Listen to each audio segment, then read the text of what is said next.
ഉപാധിരഹിതമായിട്ടുള്ള പണമായിരുന്നു സ്വന്തം ജനത എന്ന രീതിയിൽ പ്രതീക്ഷിച്ചത്.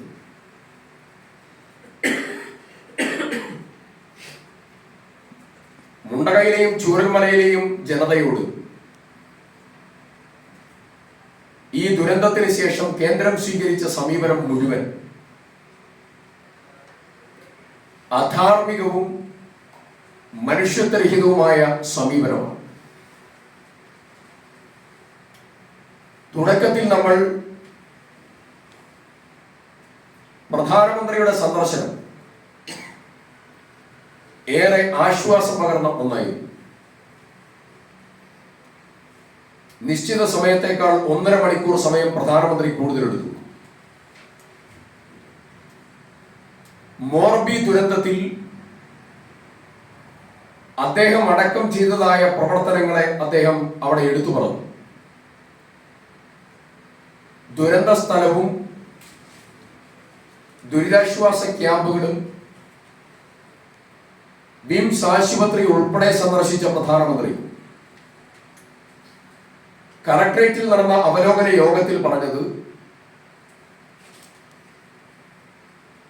ഒരു കാരണവശാലും നിങ്ങൾ ഒറ്റയ്ക്കല്ല, ഞാനും കേന്ദ്ര സർക്കാരും കൂടെയുണ്ട് എന്നതാണ്.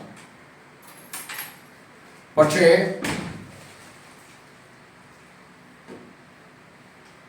അടിയന്തര സഹായം ഒരു പൈസ പോലും അനുവദിക്കാൻ കേന്ദ്രം തയ്യാറായില്ല. അവസാനം 529 കോടി രൂപ അനുവദിക്കുമ്പോൾ അതിൽ തിരിച്ചടവിന്റെ കാലപരിധി നിശ്ചയിച്ചുകൊണ്ട് തിരിച്ചടയ്ക്കണം എന്ന് പറഞ്ഞത് ഒരു ദുരന്ത മേഖലയിൽ ഒരു ദേശീയ ഗവൺമെന്റിന് ചേർന്നതായ ഭരണപരമായി നീതീകരിക്കാൻ കഴിയുന്ന ഒന്നായില്ല.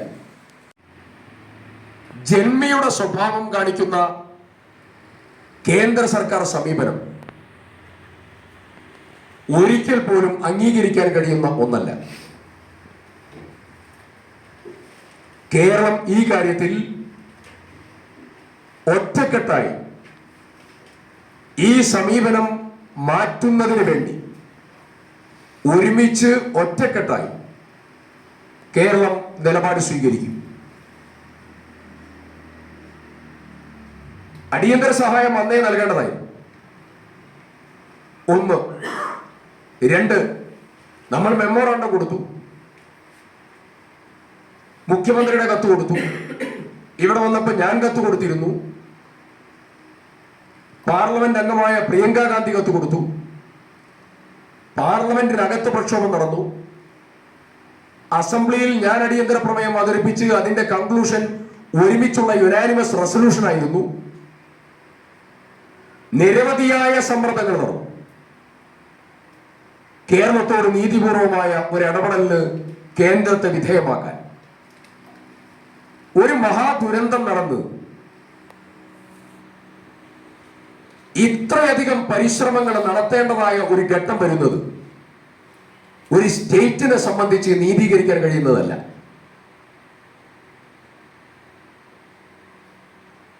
രാഷ്ട്രീയപരമായ സമീപനം കേന്ദ്രം വയനാടിനോട് ദുരന്തത്തിന്റെ മുഹൂർത്തത്തിലും കാണിക്കുന്നു എന്നുള്ളത്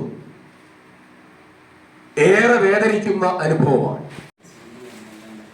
എറണാകുളം തിരുവാണിയൂർ ഗ്ലോബൽ പബ്ലിക് സ്കൂളിൽ 9ാം ക്ലാസ്സിൽ പഠിച്ചതായ മുട്ടിൽ സ്വദേശിയായിട്ടുള്ള മിഹിർ അഹമ്മദ് എന്ന 9ാം ക്ലാസ് വിദ്യാർത്ഥി മരണമടഞ്ഞിട്ട് നാളത്തേക്ക് 1 മാസം പൂർത്തിയാവുകയാണ്. സ്കൂളിലെ ബസ്സിലും ക്ലാസ് മുറികളിലും നടന്ന ക്രൂരമായ റാഗിംഗ് ആണ് ആ കുട്ടിയുടെ മരണത്തിന്റെ യഥാർത്ഥ കാരണം എന്ന് മാതാപിതാക്കളും ഡിപ്പാർട്ട്മെന്റൽ അന്വേഷണത്തിലും ബോധ്യപ്പെട്ടിരുന്നു. നിരാശാജനകമെന്ന് പറയട്ടെ, ഒരു മാസമായിട്ടും ഈ കേസിലെ ഒരു പ്രതിയെ പോലും ഇതുവരെ പിടിച്ചിട്ടില്ല.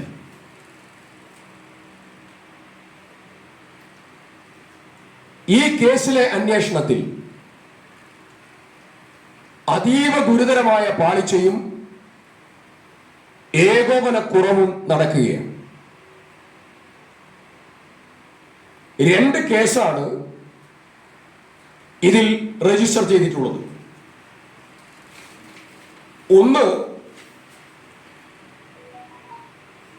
ഹിൽ പാലസ് പോലീസ് സ്റ്റേഷനിലെ മരണവുമായി ബന്ധപ്പെട്ടതായിരിക്കുന്ന കേസാണ് ഒന്ന്. 2, പുത്തൻകുരിശ് പോലീസ് സ്റ്റേഷനിൽ റാഗിങ്ങുമായി ബന്ധപ്പെട്ടതായിരിക്കുന്ന കേസ് രജിസ്റ്റർ ചെയ്തിട്ടുണ്ട്. ഈ 2 കേസും രണ്ടിടത്താണ്. രണ്ടിടത്തെന്നുള്ളത് മാത്രമല്ല, ഒന്ന് കൊച്ചിൻ പോലീസ് കമ്മീഷണറുടെ കീഴിലാണ് hill palace, Puthenkurish Ernakulam rural police ലിമിറ്റിലാണ്. ഇപ്പോൾ ഏകോപനത്തിനൊരു സിസ്റ്റം ഉണ്ടാക്കിയിട്ടുണ്ട്. പക്ഷേ ഇതുവരെ ഒരു പ്രതിയെ പോലും പിടിക്കാതെ ഒരു കുട്ടിയുടെ ജീവൻ അപഹരിച്ചതായ, റാഗിംഗ് മുഖാന്തരം ജീവൻ അപഹരിച്ചതായിരിക്കുന്ന കേസിൽ ഗുരുതരമായിട്ടുള്ള കൃത്യവിലോപമാണ് പോലീസിന്റെ ഭാഗത്തു നിന്നും നടന്നുകൊണ്ടിരിക്കുന്നത്. എറണാകുളം പോലീസ് സ്റ്റേഷനിൽ പോയി ഇന്ന് പോലീസ് പിതാവിനോട് പറഞ്ഞ മറുപടി ഈ കേസ് അട്ടിമറിക്കുന്നതിന്റെ ഏറ്റവും വലിയ സൂചനയാണ്. ഇന്ന് ഈ മകൻ മിഹിർ അഹമ്മദ് പീഡിപ്പിക്കപ്പെട്ടു, റാഗിങ്ങിന് വിധേയമാക്കപ്പെട്ടു എന്നുള്ളതിന്റെ അവൻ തന്നെ നേരിട്ട് അവന്റെ സുഹൃത്തുക്കളോടും അവന്റെ സഹോദരനോടും പറഞ്ഞിട്ടുണ്ട്. ആ പറഞ്ഞത് അവർ പോലീസിന് മൊഴി കൊടുത്തിട്ടുണ്ട്. പോലീസിന് ഈ മൊഴി മതിയല്ലോ. ഇത് മരണമൊഴിയായി എടുക്കാമല്ലോ. ഈ മൊഴി നൽകിയിട്ടും ഇന്ന് പോലീസ് പറഞ്ഞിരിക്കുന്ന മറുപടി അത് വാമൊഴിയായി മാത്രമേ എടുക്കാൻ പറ്റുള്ളൂ, അത് തെളിവായി എടുക്കാൻ പറ്റില്ല എന്നാണ്. അപ്പൊ പോലീസ് തെളിവ് നശിപ്പിക്കാൻ നേതൃത്വം കൊടുക്കുകയാണ്. സഹോദരൻ മരിച്ചപ്പോ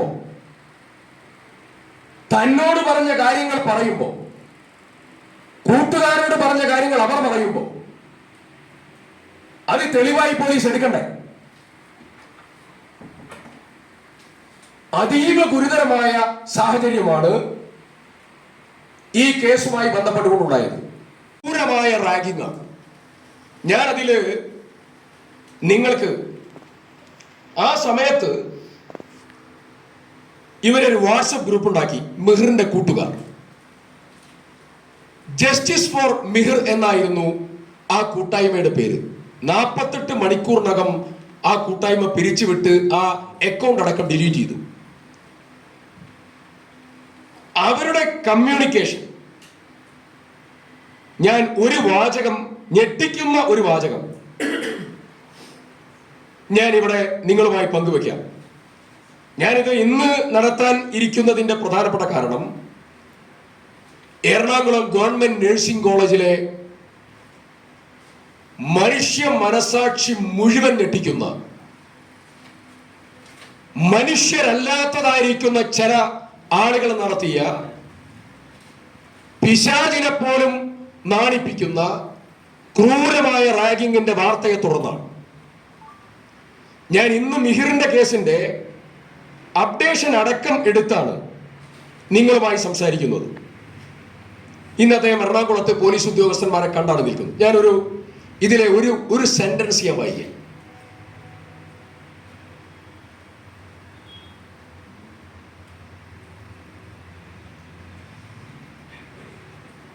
Some students made Mihir play a game where he spread his fingers out and instead of using a pencil to hit between the gaps of his fingers, they made him use a knife. Pencil ഉപയോഗിക്കുന്നതിന് പകരം ഒരു കത്തി ഉപയോഗിക്കാൻ നിർബന്ധിച്ചു, വിരലുകൾക്കിടയിൽ ഒരു കളി കളിക്കാൻ. ഇനിയുള്ളത് അതിഭീകരമായ ഒരു കാര്യമാണ്. ഇത് അവരുടെ കുട്ടികളുടെ സ്റ്റേറ്റ്മെന്റാണ്. They also made him lick toilet seats and also pushed his head into toilets and flushed them. നിങ്ങൾ ആലോചിച്ചോ, ഒരു കുട്ടിയെ ടോയ്ലറ്റിൽ കൊണ്ടുപോയി അവന്റെ നാവ് കൊണ്ട് ടോയ്ലറ്റിന്റെ സീറ്റ് നക്കിച്ചു, നാവ് കൊണ്ട്. അതിനുശേഷം ആ കുട്ടിയുടെ തല ടോയ്ലറ്റിലേക്ക് മുക്കിച്ചു, എന്നിട്ട് ഫ്ലഷ് ചെയ്തു. ഇന്ന് ആ കുട്ടി പിറ്റേ ദിവസം ആ കുട്ടി 26-ാം നിലയിൽ നിന്നും എടുത്തു ചാടി സൂയിസൈഡ് ചെയ്തു. ഞാൻ ചോദിക്കുന്നു, ഒരു പ്രതിയെ പിടിക്കാൻ, ഒരു മാസക്കാലമായി ഒരു പ്രതിയെ പിടിക്കാൻ പോലീസിന് എന്താ കഴിയാത്തത്? കേരളത്തിലെ ഞാൻ ഒരു കാര്യം കൂടെ പറയുന്നു, ഈ പ്രതികളെ പിടിക്കാതെ ഒരു ഇഞ്ച് മുന്നോട്ട് പോകില്ല. ബഹുമാനപ്പെട്ട വിദ്യാഭ്യാസ മന്ത്രി വളരെ പോസിറ്റീവായിട്ടുള്ള സ്റ്റേറ്റ്മെന്റ് നിയമസഭയിൽ നടത്തി. അവിടെ റാഗിങ്ങും അവിടെ അനിഷ്ട സംഭവം നടന്നിട്ടുണ്ട്, വളരെ പോസിറ്റീവായി നടത്തി. ഞാൻ അതിനെ അടിവരയിടുന്നു. പക്ഷെ പോലീസ് പോകുന്ന വഴി മുഴുവൻ അപരാധികളെയും രക്ഷപ്പെടുത്താനുള്ള ക്രൂരമായ സമീപനത്തിന്റെ ഭാഗമാണ്. കേരളത്തിലെ ക്യാമ്പസുകളിലും കേരളത്തിലെ ഹോസ്റ്റലുകളിലും ഈവൻ സ്കൂളുകളിലും ലഹരിയും ഗുണ്ടകളും റാഗിങ്ങും നിറഞ്ഞാടുകയാണ് പല ക്യാമ്പസുകളിലും. അറിഞ്ഞിട്ടും അറിയാതെ നടിക്കുന്ന മാനേജ്മെന്റും അധ്യാപകന്മാരുമാണ് ഇതിലെ ഏറ്റവും പ്രധാനപ്പെട്ടതായിരിക്കുന്ന പ്രതിസ്ഥാനത്ത്. കോട്ടയം ഗവൺമെന്റ് നഴ്സിംഗ് കോളേജിൽ ഏതെങ്കിലും ഒരു ചൊവ്വാഴ്ച മാത്രം നടന്ന സംഭവമല്ല ഇത്, ഒരു ദിവസം നടന്ന സംഭവമല്ല ഇത്, ഒരു സംഭവത്തിന്റെ തുടർച്ചയാണ്. ഹോസ്റ്റലില് സീനിയർ വിദ്യാർത്ഥികൾക്ക് മരുന്ന് വാങ്ങാൻ, സീനിയർ വിദ്യാർത്ഥികൾക്ക് ഹോസ്റ്റലിൽ മരുന്ന് വാങ്ങാൻ ഗുണ്ടാപ്പിരിവ് നടക്കുക. ഇതിന് മുഴുവൻ ഒരു പൊളിറ്റിക്കൽ പാട്രിയോട്ടിസം ഉണ്ട്. ആ പൊളിറ്റിക്കൽ പാട്രിയോട്ടിസം അടിയന്തരമായി SFIയും സംഘടനകളും ഉപേക്ഷിക്കണം. ഞാൻ റാഗിങ്ങിനെ രാഷ്ട്രീയമായി കാണാൻ ആഗ്രഹിക്കുന്നില്ല. പക്ഷേ ആരാണ് സിദ്ധാർത്ഥ? ഞാൻ മെനിഞ്ഞാന്ന് സിദ്ധാർത്ഥന്റെ വീട്ടിൽ പോയാണ്, നെടുമങ്ങാട്. കാരണം ഈ വരുന്ന ദിവസമാണ് ഒരു വർഷമായി. എനിക്ക് ആ ദിവസം പറ്റാത്തത് കൊണ്ട് ഞാൻ മെനിഞ്ഞാന്ന് പോയി നെടുമങ്ങാട് സിദ്ധാർത്ഥന്റെ വീട്ടിൽ. ആ കേസിലെ പ്രതികളെ സംരക്ഷിക്കാൻ ആരൊക്കെ ഇടപെട്ടു എന്നുള്ളത് ഞാൻ പറയേണ്ടതില്ലല്ലോ. കോടതിയിൽ പോയവർ, സംരക്ഷിക്കാൻ നേതൃത്വം കൊടുത്തവർ, പ്രകടനം വിളിച്ചവർ, പ്രൊട്ടക്ഷൻ കൊടുത്തവർ, എല്ലായിടത്തും ഇതാ സ്ഥിതി. ഇതൊരു വലിയ സാമൂഹ്യ പ്രശ്നമാണ്, വിദ്യാഭ്യാസ സാമൂഹ്യ പ്രശ്നമാണ്. ഇങ്ങനെ പോകാൻ നാർക്കോട്ടിസം പ്ലസ് റാഗിംഗ് ഒരുമിച്ചാണ്, കമ്പൈൻഡാണ്. ഇങ്ങനെ പോകാൻ അനുവദിക്കാൻ ഒക്കില്ല. അതീവ ഗുരുതരമായ സാഹചര്യത്തിലൂടെയാണ് കേരളത്തിലെ ക്യാമ്പസുകൾ പോകുന്നത്. ഇതിനെ തിരിച്ചു പിടിക്കാൻ രാഷ്ട്രീയത്തിനും അപ്പുറം ഒരുമിച്ചുള്ള ഒരു പ്രയാണം ഉണ്ടാകണം. ആ പ്രയാണത്തിന് ദിശമാകാൻ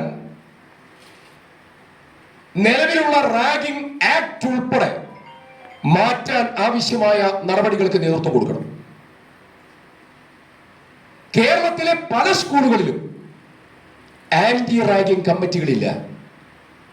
കോളേജുകളിൽ, ചില കോളേജുകളിൽ ഇല്ലാത്തതുകൊണ്ട് സ്കൂളുകളിൽ ഉൾപ്പെടെ റാഗിംഗ് നടക്കുന്നു എന്നതാണ് മിഹിർ അഹമ്മദിന്റെ മരണം സൂചിപ്പിക്കുന്നത്. എല്ലാ സ്കൂളുകളിലും ഞാൻ ചോദിക്കുന്നു, എറണാകുളത്തെ തിരുവാണിയൂരെ ഗ്ലോബൽ പബ്ലിക് സ്കൂൾ ഇതുവരെ അവിടെ റാഗിംഗ് നടന്നതിന്റെ റിപ്പോർട്ട് കൊടുത്തു. അവൻ മാനേജ്മെന്റ് സപ്രസ് ചെയ്യാൻ. അപ്പോ അതീവ ഗുരുതരമായ സാഹചര്യം കേരളത്തിലെ വിദ്യാഭ്യാസ മേഖലയിൽ നിൽക്കുകയാണ്.